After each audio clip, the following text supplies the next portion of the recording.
வருத்தம் ஒரு பக்கம் இருந்தாலும் இயக்கத்தை காப்பாற்ற வேண்டிய சூழ்நிலை நம் அனைவருக்கும் இருக்கிறது என்பதை நீங்கள் அனைவரும் நினைத்து பார்க்க வேண்டும்.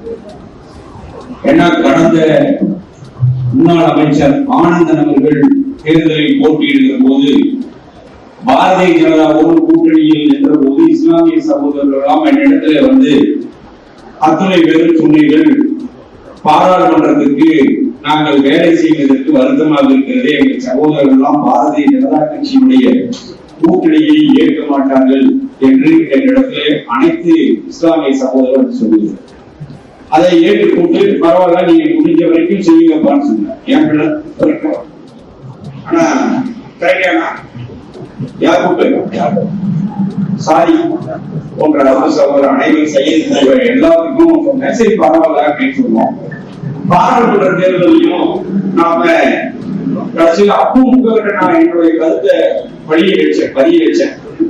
இங்க வந்து பாரதிய ஜனதா கட்சி நிக்கல, ரெட்டை தான் நிக்குது.